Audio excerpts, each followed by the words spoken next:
Kukatpally జేఎన్టీయూలో examination బ్రాంచ్లో అవకతవకలు జరిగాయని ఆరోపించారు స్టూడెంట్ ప్రొటెక్షన్ ఫోరం సభ్యులు. ఎమ్మెల్సీ తీన్మార్ మల్లన్న వర్సిటీలో వచ్చి వీసీ కిషన్ కుమార్ను బెదిరించారని ఆరోపించారు. ఇక కంట్రోలర్ ఆఫ్ ఎగ్జామినేషన్గా ఉన్న నాగరత్నం అనే అధికారి వర్సిటీ పరీక్షా విభాగంలోని డేటాబేస్ విషయంలో మార్పు చేయడంతో అప్పటి ఇన్ఛార్జి వీసీ విధుల నుంచి తొలగించారని విద్యార్థులు అభిప్రాయపడుతున్నారు.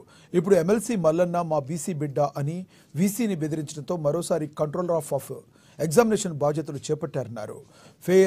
ఫెయిల్ అయిన ఇద్దరు విద్యార్థులు కంట్రోలర్ ఆఫ్ ఎగ్జామినేషన్ అధికారిని పాస్వర్డ్తో మార్క్స్ను మార్చివేసి పాస్ చేశారని పలువురు విద్యార్థులు ఆరోపిస్తున్నారు.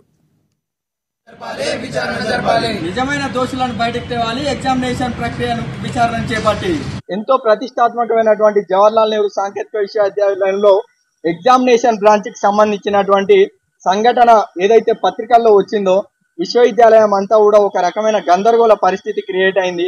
తెలంగాణ రాష్ట్రం అంతా కూడా విశ్వవిద్యాలయ ప్రతిష్ట మస్కబారుతా ఉంటే అప్పటి విశ్వవిద్యాలయ యొక్క ఇన్ఛార్జి ఉపకులపతి బాలకృష్ణారెడ్డి గారు ప్రాథమిక విచారణ పూర్తి చేసి ఎవరైతే ఒక ఇద్దరు విద్యార్థులకు మార్కులు డేటాబేస్ లో ఎడిట్ చేసిలనే ఒక ఆధారాలు చూసిన తర్వాత ఆనాటి controller of examination professor Nagaratna గారిని తీసివేయడం జరిగింది. అయితే ఈరోజు కొత్తగా వచ్చినటువంటి వెంటనే విద్యార్థి ఉద్యమాల కారణంగా ఆనాడు బాలకృష్ణారెడ్డి గారు ఒక కమిటీని ఉన్నత స్థాయి కమిటీని ప్రొఫెసర్లతో వేయడం జరిగింది. ఈ రోజు వరకు కూడా ఆ కమిటీ యొక్క నివేదికను రిపోర్ట్ ను బహిర్గతం యూనివర్సిటీ చేయట్లేదు.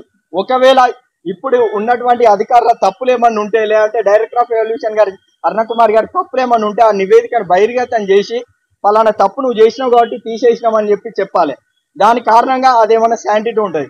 కానీ కేవలం ప్రతీకార పూరితంగా ఈరోజు కేవలం ఒక గిరిజన మహిళను చేయని తప్పుకు ఆ పోస్టుల నుంచి తీయడం తప్పని చెప్పి స్టూడెంట్ ప్రొటెక్షన్ ఫోరం భావిస్తా ఉంది.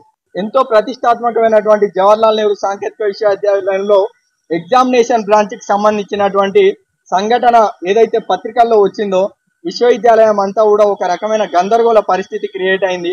తెలంగాణ రాష్ట్రం అంతా కూడా విశ్వవిద్యాలయ ప్రతిష్ట మస్కబారుతా ఉంది. ఖమ్మం జిల్లాలో